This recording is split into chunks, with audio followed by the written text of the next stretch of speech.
ce Zoom, je suis heureux d'accueillir Jean-Marie Schmitz. Bonjour Jean-Marie Schmitz. Bonjour. Vous êtes le président de la puissante association Secours de France. Vous avez été entrepreneur, vous avez exercé des fonctions de directeur général adjoint du groupe Lafarge et vous venez surtout présenter un film que vous avez co-réalisé, vous avez participé à la réalisation d'un documentaire de Marcella Ferraro intitulé « Élie de Saint-Marc, témoin du siècle ». Pourquoi ce choix de Élie de Saint-Marc? Est-ce que c'est l'hommage d'une association, Secours de France, à un homme, à un résistant, à un héros de la guerre d'Indochine, à un homme qui portait des valeurs auxquelles vous tenez? Est-ce que c'est tout ça en même temps? Je crois que vous avez donné la bonne réponse. C'est tout ça en même temps. Je crois que Élie de Saint-Marc a eu d'abord un destin extraordinaire. Comme il le disait avec un peu d'humour quand il a été arrêté et interrogé après le putsch par le juge d'instruction. Au moment de la guerre d'Algérie. Au moment de la guerre d'Algérie, en 1961, le juge d'instruction lui a dit « Avez-vous déjà été arrêté ?» Il a dit « Oui, par la Gestapo. » Puis une deuxième fois, donc, par les gendarmes français. Et Élie de Saint-Marc a donc une vie extraordinaire, un témoignage, car c'est un homme qui n'a pas seulement fait des choses, c'est un homme qui a réfléchi sur les expériences qu'il a vécues et qui en a tiré un certain nombre de leçons, et ces leçons me paraissent et nous ont paru, pour ceux qui ont concouru à la réalisation de ce film, que ce soit des personnes privées ou que ce soit des associations d'anciens combattants comme les Gueules Cassées, les Ailes Brisées, la Fédération Maginot ou la chaîne d'Histoire, puisque ce film sera diffusé à partir du mois de mars sur la chaîne d'Histoire. Donc ils ont partagé avec nous le sentiment que ce personnage dépassait largement celui des héros ordinaires, comme l'a dit dans un des plus beaux hommages qui a été rendu à Élie de Saint-Marc, Michel de Gégère, le directeur des hors-séries du Figaro et du Figaro Histoire, en disant il n'a pas été un héros ordinaire, il a été un passeur d'étincelles. Et c'est à ce passeur d'étincelles que nous avons voulu rendre hommage. Alors Élie de Saint-Marc, vous le connaissez et vous l'avez connu personnellement. Est-ce que vous chance. pouvez nous en brosser un portrait pour ceux qui ne connaîtraient pas cette personnalité aussi essentielle, aussi importante? Alors, Élie de Saint-Marc, très sommairement, Élie de Saint-Marc est né en 1921. Il avait donc, au moment de l'épouvantable défaite de 1940, à peine, il avait tout juste 20 ans.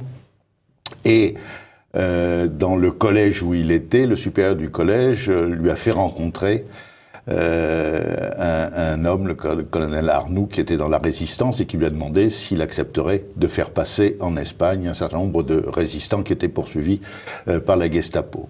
Ce qu'il a fait, et puis un jour, lors d'un de ces passages, ils ont été trahis par quelqu'un qui a renseigné les Allemands, et au lieu de passer en Espagne, ils se sont fait arrêter et il s'est retrouvé à Buchenwald, où il a failli mourir, puisque quand on l'a libéré en 1945, il ne savait même plus comment il s'appelait, et qu'il a passé 8 jours sans même être capable de prononcer un mot. Et puis, compte tenu de ce qui lui était arrivé, il a pu faire Saint-Cyr en 1946, et quand il en est sorti, il a choisi la Légion. Il a choisi la Légion car ça lui paraissait une rupture avec la vie qu'il avait eue au cours des années précédentes dans son camp de prisonniers. Et après un bref passage au Maroc, il s'est retrouvé en Indochine, responsable d'un camp à la frontière de la Chine, à Talung, où il a animé une équipe de partisans qu'au nom de la France, il a rallié à la cause que défendait, la cause de la liberté que la France défendait en Indochine face à la menace communiste. Et puis la victoire de Mao Tse-tung en Chine a changé les données du problème, et le gouvernement français, les troupes françaises ont décidé de se replier de la frontière de Chine pour ramener davantage d'effectifs dans le centre du Tonkin. Et il a vécu ce qui reste pour lui une des périodes les plus affreuses de sa vie, c'est-à-dire qu'il a été obligé d'abandonner les populations qu'il avait ralliées à la France et dont il a su très rapidement que ceux qui n'avaient pas pu être rembarqués dans les camions de l'armée française avaient été massacrés. Et c'est quelque chose qui l'a beaucoup marqué et qu'il a retrouvé au moment de la guerre d'Algérie et qui explique la révolte qu'il a eue quand il a vu que les mêmes causes produisant les mêmes effets, la même trahison s'opérant, les harkis que nous avions ralliés à la cause de la France au cours de la guerre d'Algérie allaient être abandonnés et livrés au massacre du FLN. Il a donc, à ce moment-là, en une soirée, basculé. Il a été convoqué par le général Chasles. Le général Chasles avait été commandant en chef en Algérie. Il avait remporté la guerre d'Algérie à travers les opérations jumelles et pierres précieuses. Et le général Chasles n'avait pas admis la trahison qui avait été opérée des engagements que nous avions pris vis-à-vis des populations algériennes. Et débarqué clandestinement à Alger, il avait demandé à Saint-Marc de venir le voir. Saint-Marc, à ce moment-là, commandait le 1er régiment étranger de parachutistes. Il le commandait par intérim, puisque le colonel était en congé. Et en une heure, Saint-Marc s'est mis aux ordres de Chasles et a pris Alger. Le putsch a échoué. 4 jours plus tard, Saint-Marc, assumant ses responsabilités, s'est laissé arrêter en revendiquant la responsabilité de l'opération vis-à-vis de tous ses officiers. Et après un procès étonnant, j'en dirai peut-être un mot si on en a l'occasion, après un procès étonnant, a été condamné à 10 ans de réclusion criminelle. Alors, je vous arrête là. Effectivement, quand Élie de Saint-Marc s'est éteint, c'était en 2013, sa maison de campagne de la Drôme, la radio publique a annoncé, je cite, « Le résistant et putschiste Élie Denoy de Saint-Marc est mort ».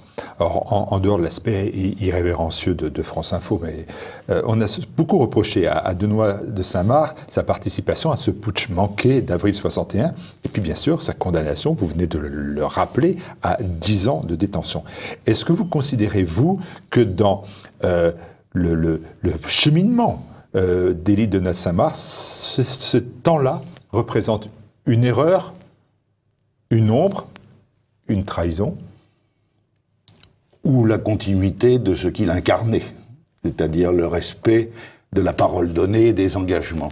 Une anecdote significative, en mai 1959, Denoy de Saint-Marc, qui avait été au cours de la bataille d'Alger le responsable de la communication de Massieu et qui à cette occasion avait rencontré beaucoup de journalistes, et il avait connu Jean Daniel. Il rencontre Jean Daniel en mai 59 et Jean Daniel lui dit: dans l'entourage de De Gaulle, les partisans de l'abandon ont gagné et De Gaulle a tranché.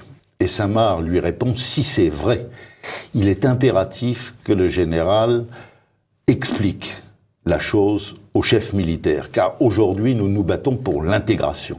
Et s'il ne nous prévient pas, il y aura des conséquences humaines épouvantables. Et c'est bien entendu l'inverse qui s'est passé.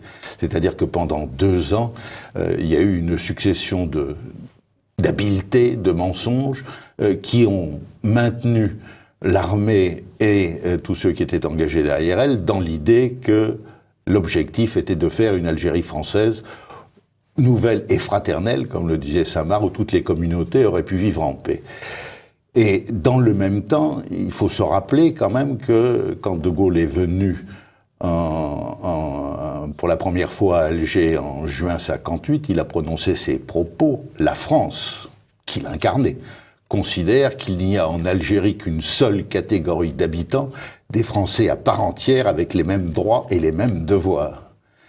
Quand il a fait sa tournée des popotes en 1960, il a dit aux officiers qu'il interrogeait: « Moi vivant, jamais le drapeau vert et blanc du FLN ne flottera sur Alger. » Et donc la réaction de Saint-Marc a été: mais on nous a trahis, on nous a menti. On peut demander tout à un soldat, on peut lui demander sa vie, c'est son métier, mais on ne peut pas lui mentir, on ne peut pas l'obliger à être parjure. Et donc la réaction de Saint-Marc a été une réaction qui était conforme à cet homme de loyauté et de vérité qu'il était.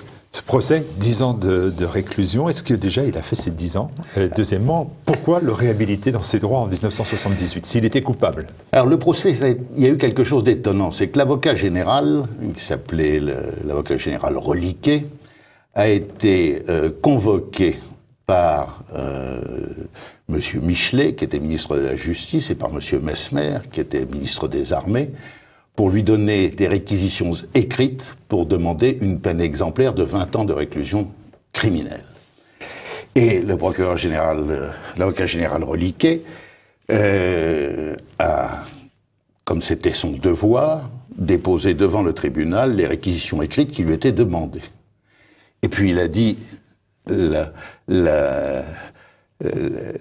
plume est serve, mais la parole est libre, et maintenant je vais parler en tant qu'homme. Et il a demandé une peine de 6 ans de réclusion, ce qui n'a pas été bon pour la suite de la carrière, mais ce qui a un petit peu influencé les juges de Saint-Marc, puisqu'il n'a été condamné qu'à 10 ans de réclusion criminelle.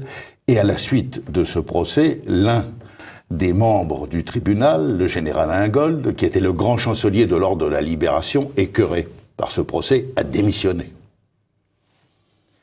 Et alors Saint-Marc a été gracié, entre guillemets, 6 ans après. Il a fait 2120 jours de prison. Quand c'est dans la période 35-40 ans, que vous avez une femme qui a 25 ans et 2 petites filles, c'est une période difficile à vivre. Alors pourquoi réhabiliter dans ses droits en 1978 quelqu'un qui finalement a été condamné? On revient sur cette condamnation. Qu'est-ce qui amène cette réhabilitation? Je crois que c'est la personnalité de l'homme. Prisonnier résistant, déporté, laissé pour mort ou quasi mort à Langenstein. Après ça, une très belle guerre d'Indochine. Il y a des photos émouvantes où le général Delattre, qui avait changé le sens et la destination de la guerre d'Indochine, on voit le général Delattre décorant Saint-Marc. Le rôle qu'il avait tenu en Algérie et les amitiés qu'il avait nouées avec les correspondants de guerre qui étaient là-bas, car c'était une personnalité qui il n'avait rien de la brute galonnée qu'une certaine presse se plaît à dépeindre dans Tout officier parachutiste. Et je pense que le parcours qu'il avait eu, la hauteur de vue qu'il avait, les réflexions, voire même les méditations qu'il avait tirées de ses expériences ont fait en sorte que il était devenu non pas un personnage public, mais entouré d'une aura. Et c'est quelque chose qui m'avait frappé, car il a Parce que vous l'avez connu. Oui, j'ai eu cette chance. Il a eu une aura qui dépassait largement le cadre qui bousculait les clivages politiques et économiques. Je veux dire que dans les personnes qui ont témoigné pour lui ou qui ont dit leur admiration pour lui, il y a aussi bien Françoise Giroud que François Nourricier, que Régine Desforges, que Pierre Assouline, qui sont pas des suppôts de... Jean-Marie Schmitz, je retiens juste un terme que vous avez dit, il n'a pas eu d'engagement public. C'est-à-dire à partir de 78 jusqu'à son décès, 2013, c'est un peu une icône, mais par exemple, il n'y a pas d'engagement politique. On aurait pu avoir un engagement politique. Il n'y en a pas. Non, il n'y en a pas. Ce qui est très frappant, c'est que pendant 11 ans, il est resté silencieux. Il n'a pas voulu s'exprimer. Et c'est l'un de ses neveux, qui ne partageait pas ses idées, Laurent Beccaria, qui l'a convaincu en lui disant « Vous ne pouvez pas garder pour vous tout ce que vous avez retiré des épreuves que vous avez vécues. » Et Laurent Beccaria, donc, qui est le patron des éditions des Arènes, a fait la première biographie de Saint-Marc. Et c'est à la suite de ça que, comme Saint-Marc le disait, les témoins sont le sel d'un pays. Et il s'est dit qu'à un moment donné, il ne pouvait pas effectivement garder pour lui tout ce qu'il avait appris et ce qu'il voulait transmettre. Alors, il a de nombreux écrits et témoignages, finalement, qu'il a donnés. C'est vrai, comme vous le dites, une vraie plongée au sein des drames de notre histoire, évidemment, de notre histoire récente. Et alors, vous donnez dans ce DVD, c'est prodigieux d'ailleurs, des extraits de ces récits, et pour les animer, vous aviez trouvé la voix magistrale, si reconnaissable du grand acteur que fut Jean Piat. Ça aussi, c'est quand même une grande chance et un souvenir sûrement important pour vous. Alors c'est un souvenir très important parce que Jean Piat était un ami très proche. Je suis allé le voir sur son lit d'hôpital et l'enregistrement qu'il a fait de ce film a été sa dernière prestation. J'étais avec lui au Fort de Nogent pour l'enregistrement qu'il en a fait, et il a eu un rôle plus important encore parce que nous avons travaillé ensemble, tous les deux, le choix des textes qu'après ça il a lus. Et ça n'était pas la première fois que Jean Piat intervenait au profit d'Élie de Saint-Marc, puisqu'il avait enregistré un texte superbe de Saint-Marc qui s'intitule « Que dire à un jeune de 20 ans ?» et où ça dure 4 minutes, mais c'est vraiment dense, et où Saint-Marc dit dans ces 4 minutes ce qui lui paraît essentiel de dire à un jeune de 20 ans pour qu'il fasse quelque chose de sa vie. Et Jean Piat m'avait proposé, c'est lui qui avait eu cette initiative, d'enregistrer ce texte, et quand j'ai voulu le payer, il m'a dit « jamais ». J'ai fait ça pour Saint-Marc, et c'est tout. Et la voix de Jean Piat fait revivre Élie Denain de Saint-Marc comme jamais finalement. C'est quand même là aussi une grâce. Pour ce documentaire, vous avez fait un important travail de recherche. Alors là, vous, Jean-Marie Schmitz, un remarquable travail de recherche historique autour d'archives souvent inédites, allant de la période de 1914 à 2014, il y a une centaine d'années. La participation de la chaîne Histoire, vous l'avez dit, de nombreuses associations de combattants, ça a été aussi quand même quelque chose de déterminant pour vous, c'est-à-dire ne pas vous sentir seul dans ce travail, mais accompagné, aidé, soutenu, porté. Oui. Et pour appeler un chat, aider aussi financièrement, parce que c'est important. Quand on veut faire un film de qualité et qu'on veut acheter de belles archives, ça coûte un peu d'argent. Et donc là, ces associations nous ont beaucoup aidés. Et ce film de 52 minutes va être projeté à partir du mois de mars sur la chaîne Histoire. Et il y a ce qu'on appelle des bonus, qui sont de brèves interviews d'un certain nombre de personnes qui ont donné une image qui était la leur sur Saint-Marc. Il y a sa fille aînée, Blandine de Bellecombe, qui donne un témoignage émouvant de ce qu'était du temps où son père était emprisonné, leur visite quand elle était petite fille dans la prison de Tulle. Il y a le général Dary, Bruno Dary, qui a commandé la Légion étrangère, puis qui a été gouverneur militaire de Paris. Et qui était sur TV Liberté il y a quelques années, quelques temps. Et qui a fait un hommage magnifique à Élie de Saint-Marc, à la fois quand il a été fait Grand Croix de la Légion d'honneur par le président de la République en 2011, et qui a prononcé son éloge funèbre lors de ses obsèques à la sortie de la cathédrale de Lyon. Il y a Étienne de Montetti, le directeur du Figaro littéraire, qui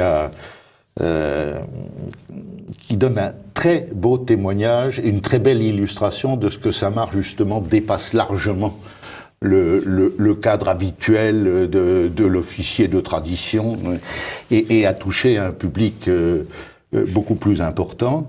Et puis une jeune agrégée de philosophie qui explique pourquoi dans notre société sans repère, à des jeunes de son âge, Élie de Saint-Marc offre des balises qui permettent de guider sa vie. Victoire de Gégère, en l'occurrence. Quelles sont ces valeurs d'Élie de Saint-Marc? Si vous aviez, et on n'a plus que quelques minutes, si vous aviez de manière synthétique à me dire et à nous dire, voilà, Élie de Saint-Marc, son message.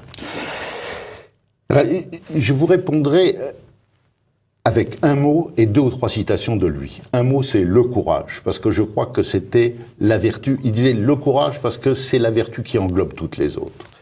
Et le courage, pas seulement le courage physique, bien sûr, mais le courage intellectuel, le courage moral qui fait que vous êtes un homme debout. 2 ou 3 citations de lui qui répondront, je crois, à votre question. « L'extrême douleur m'a appris la joie de vivre. Elle m'a donné le goût de la liberté. Je suis sans illusion, mais non sans espérance. » Il y a un très beau mystère chez Zélie de Saint-Marc, c'est-à-dire que les souffrances qu'il avait vues, la déchéance humaine qu'il avait côtoyée, l'avaient ébranlé dans sa foi chrétienne. Et quand j'avais eu l'occasion de parler de ces questions avec lui, et il répondait par une boutade. Il me disait d'abord, moi je ne suis pas un chrétien honteux, je suis un chrétien fier de l'être, bien que je sois un grand pécheur. Mais il ajoutait cette boutade de Bernanos, 1 heure de foi intense pour 23 heures de doute.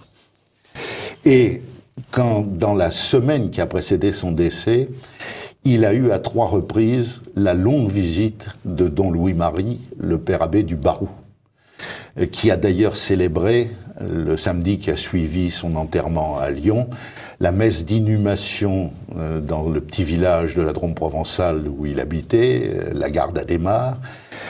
Et Don Louis-Marie était venu avec quelques moines pour chanter la messe en grégorien, et il y avait une section de légionnaires qui rendait les honneurs. Et il avait commencé son sermon en remerciant les légionnaires qui étaient là, et les moines qui étaient, d'une certaine façon, les légionnaires de l'Église. En décembre 2017, c'est-à-dire 4 ans après sa mort, on a refait le procès d'Élie Denoy de Saint-Maur. Oui. Alors, dans quelles conditions? Parce que là, quand vous m'avez dit ça, ça m'a interpellé, comme on dit maintenant. Ça m'a intrigué, bien évidemment. C'est tout à fait étonnant. Il y a chaque année la rentrée solennelle du barreau de Paris, qui est une grande réception où les représentants des barreaux étrangers sont là, où le ministre de la Justice est là. Et il y a 2 discours des jeunes avocats les plus brillants, qui font partie de ce qu'on appelle la conférence du stage, donc qui ont été élus par leur père à la suite des prestations des discours qu'ils ont prononcés devant eux. Le premier secrétaire fait généralement l'éloge d'une personnalité du monde judiciaire ou du monde juridique, et puis le deuxième refait un procès. Et en 2017, le deuxième secrétaire de la conférence du stage a choisi de refaire le procès d'Élie de Saint-Marc et a esquissé la plaidoirie qu'il aurait faite pour essayer d'obtenir non seulement sa réhabilitation, non seulement son élargissement, mais la réhabilitation de ce qu'il avait fait. Devant le ministre de la Justice, Madame Belloubet. Eh bien, je ne sais pas si c'était Madame Belloubet déjà à cette décembre époque. 2017, je pense que c'est... En juin 2017. Oui. Alors, elle était là où son représentant était là, en tous les cas. Eh bien, écoutez, parfait, ça a dû les édifier. Élie de Saint-Marc, témoin du siècle. Il faut vraiment regarder ce docu-film, comme on dit, là aussi, dorénavant. Alors, on peut se le procurer. Allez-y, n'hésitez pas à me le dire. On va le voir s'inscrire aussi. On peut se le procurer en le commandant au Secours de France, 29 rue de Sablonville, 92 200 Neuilly, ou en le commandant par Internet, secours-de-france@cgtel.net. cgtel.net. Voilà. Secours de France, eh bien écoutez, bravo pour votre action, Jean-Marie Schmitz. Merci d'être venu porter l'action de Secours de France auprès des téléspectateurs TV Liberté, et bien évidemment porter la mémoire de ce témoin du siècle, grande personnalité qui mérite d'être découverte ou redécouverte, Élie Denoy de Saint-Marc. Merci de m'y avoir convié. J'en parle toujours avec beaucoup d'émotion car j'ai eu l'insigne honneur, comme j'avais rendez-vous avec lui au Boreas le jour où il est mort, de pouvoir le veiller pendant 1 heure avec mon époux. Merci à vous.